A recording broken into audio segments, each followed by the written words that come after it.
Hello everyone, it's Coach Rachael with Higher Running, and as the summer is nearly upon us, upon us, I figured we'd come up with a good topic to share with everyone, and it's saunas. And the idea came to make the video because I've been actually experimenting with saunas, and I figured this would be a great time to share what maybe I've experienced with the sauna and maybe what some of the research has also said, and see if it's something that would be suitable for your training and to implement into your daily activities. So as far as saunas, there are multiple saunas out there. There's the dry sauna. That's the one that I'm going to predominantly focus on because that's the one I have access to, and a little more of the research is covered using a dry sauna. And that's where the temperatures are pretty high, maybe 150 to 180 degrees, a little bit closer to 180 degrees, and I think that's 65 to 80 degrees Celsius, thereabouts.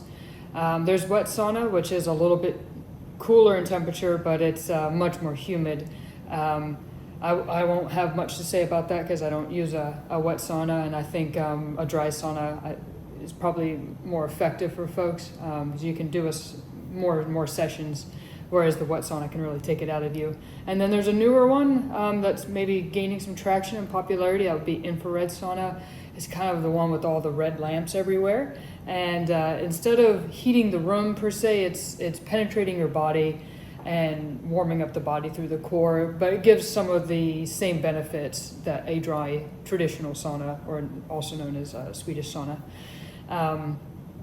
So like I said, the focus would be dry sauna because it's summertime, and I live in Texas, and so today's dew point was 71 at the time I'm filming this for my morning run, so I felt that. So before we go into maybe how you could implement a sauna into your routine, I just want to discuss a little bit, just touch on the research a little bit, kind of what's out there in articles if you were to, research away on PubMed or university research, as some people with their bachelor or master's degree will sometimes cover the topic, and maybe some of the limitations that this or any other study they might have when you're looking at research. So some of the limitations, it's hard to get a big group of people, no matter what you're going to study, and take a couple hundred people and then just basically lock them away for a couple of months and have control of every single thing, and then commence with the testing protocol that you want to implement to test your hypothesis. And that costs a ton of money, and you're not going to be people that are able to walk away from their lives. So sometimes you have a lot of self-reporting, and even with the best intentions, there can be a little bit of error when it comes to self-report, and it just depends on how they're doing it. I know there's a limitation, and it's not so bad, but I have to always consider the conditioning level of some athletes or participants when they're doing a study, whether it's time to exhaustion, or for this video's purpose, how much effectiveness for heat adaptation for a sauna is. You're going to have people that are maybe newer or less conditioned for aerobic activity versus like a really well-conditioned athlete. So, they're going to have a lot of increase in what they get out of, say, the sauna protocol, or even if you just train them for 3 months with a very good structured training plan to meet their needs, they're going to have a lot of exponential growth, the newbie gains that maybe some people who lift might get that reference.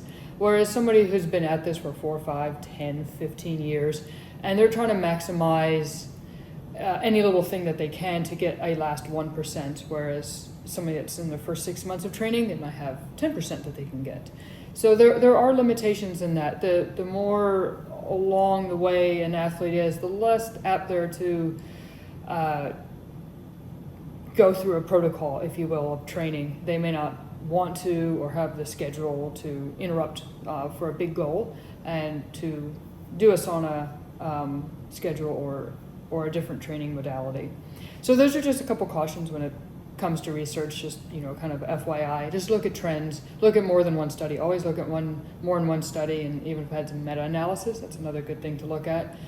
Now, all that being said, there was one particular study that I thought was pretty cool. It was a 7-week study where they took participants, both men and women, broke them into 2 different groups, and for 7 weeks they trained them. And if you want to look at the research, you can. They gave the workouts. They gave a sauna protocol. One group did not get the sauna protocol. One group did. And they tested on a treadmill running at 4 millimoles of lactate. They took all the data, like how high their heart rate was getting, core body temperature. And then 7 weeks later, they retested everybody. And the people that were in the sauna group had considerably much improved markers, so much lower heart rate at 4 millimoles of lactate that could go longer at the lactate level versus the people who didn't. Not to compare apples and oranges, they're also comparing to their starting data. So I thought that was a really encouraging proof out there that, saunas do have their place. And there's a lot of anecdotal evidence. There's a lot of people that speak of it. Clayton and Connor, who are like top marathoning men for the United States, fully share their sauna protocols because they were trying to get ready for some very warm conditions, the Olympics and such. So they use their saunas there. So there's just some kind of the ideas with sauna. And I kind of now have done 13 sessions of sauna, including today, which we'll touch on, and just give you a bit of feedback of what I thought doing the sauna. And before we go into that, though, there are a couple cautions. Obviously, there are medical considerations for people that may not be candidates for sauna. So please be very careful. And if you have any concerns, obviously, please speak with your doctor. I am not a doctor, obviously. I'm a running coach. And I do always say, take care of yourself first, advocate for your body, and make sure anything that you're doing has your best intentions and your health in mind. That being said, some of the things that I noticed when I went into a sauna, I have only been in a sauna once, maybe twice in my whole life. I had to catch my breath when I went in for the very first time. And I went into the sauna about a month ago, and it was 170 degrees Fahrenheit. I can't remember off the top of my head what that is in Celsius, maybe in the upper 70s Celsius. And I had to catch my breath and just not freak out because it was so warm and it kind of almost burned my nose. But once I took a couple breaths, I was good. And I sat there, and it took me almost 6 or 7 minutes, maybe closer to 10, to finally get a really noticeable sweat going, because that's the whole idea, is to try to kind of sweat sooner. The sooner you sweat, the lower your core body temperature is being kept. Because if you're delayed sweating, then that's just a sluggish response to being able to cool your body down. And the whole idea is the sauna is to help bridge that gap, train the body to sweat and to regulate your body temperature. Now that being said, I probably sat in there a little bit longer than one should. It was, I think, about 20 minutes, but I took it in 5-minute increments and then said no matter what, I'm cutting it at 20. And I was actually, not too uncomfortable, but I finally started sweating and I got out. The second session, which was a couple of days later, I sweated much, much sooner, which is what I wanted. And I felt a little bit more comfortable in the sauna just on the second exposure. So I thought that was pretty neat. And then from there on out, I implemented the sauna, and this is some good takeaways for if you would like to implement it in your training routine, is on workout days. So say if I did speed work on a Tuesday or a Wednesday, and not an easy run, like an actual dedicated workout, I would then go as soon as possible right to the sauna. So where I work out and where my gym is are very close. So I went right into the sauna. Sometimes I would sweat right away, sometimes not. And I attributed that to probably just a little bit of pre-sauna dehydration because I'm coming off of a workout and I've already sweated, so I can't sweat much more. Now, to swing that over into a cautionary side, please be careful and don't always have an arbitrary number in mind when you're going into the sauna. I will do 25 minutes no matter what. Some days you have it, some days you don't. And for example, today was a day I just didn't have it. The sauna was actually much hotter. It was 181 degrees.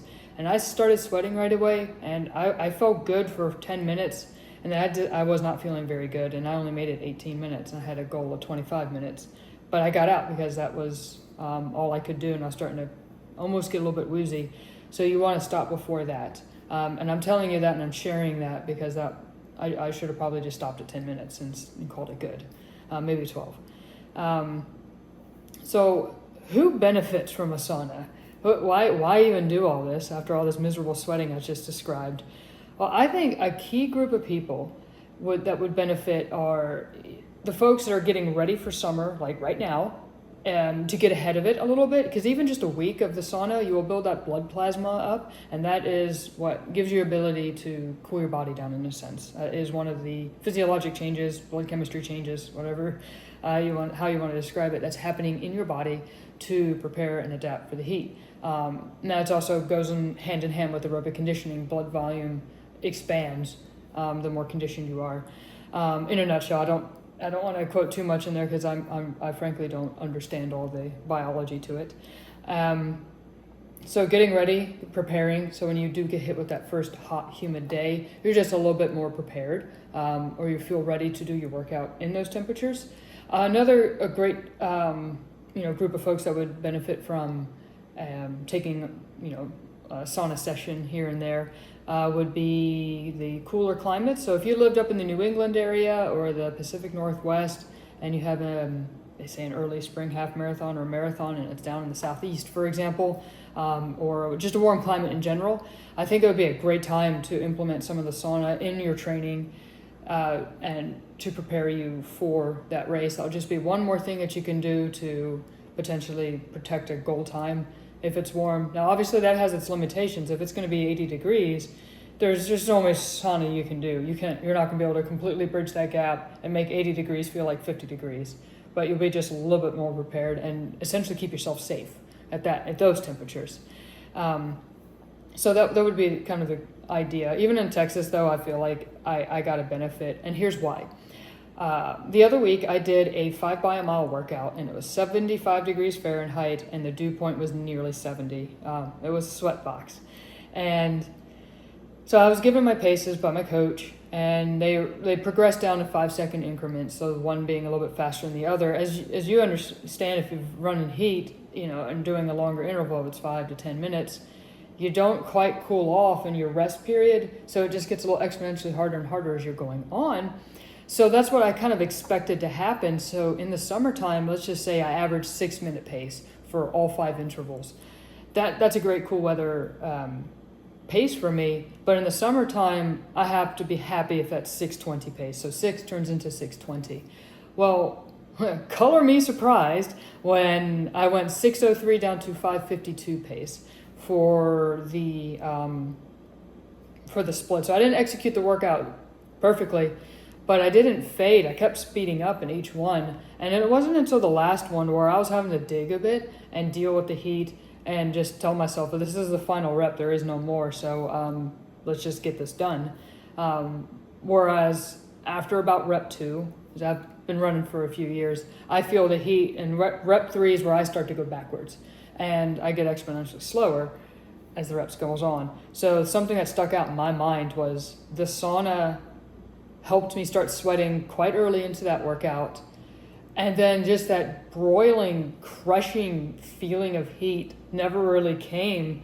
But I could tell I was sweating a lot. I was, my heart rate got up. I was doing all the stuff that it needed to do to cool my body off. But I just wasn't suffering as bad. Now, it's early in the season. We can visit this in August, and I'll probably may not be so fresh about everything. But that was noticeable because it is, early on in the season. So that's a good takeaway for anyone that wants to implement this in their routine. I have to caution, though, sauna is still a taxation of sorts for your body. If you are already at the limit of what you can handle in your training or you're going through a lot of life stress or anything like that, be careful going into the sauna. It may or may not be worth it. If you notice that it's adding too much fatigue and you're not recovering from your workouts, and you can say, the day I implemented the sauna and then 2 weeks afterwards, I'm just not feeling good. Cut the sauna, because 2% gain while losing 5% because you can't recover, it doesn't make much sense to do that. So those are my cautions. I would not say try to work out in a sauna. Obviously, space would be limited, but if you were to be one of those folks that would invest in your own sauna, please don't drag a treadmill in there and do that. I don't think that's safe. I think it's more of do your workout and then go right into the sauna and continue that exposure. And that is plenty. That is plenty for the body to chew on and to give you the adaptations that you need for summertime training. That would be my takeaways on that. Obviously, circling back to the medical deal, please be safe about it. There's, running is a privilege. We get to move our bodies, so let's not do anything that's unsafe that would take that away from us. So those would just be the, visiting back on the cautions.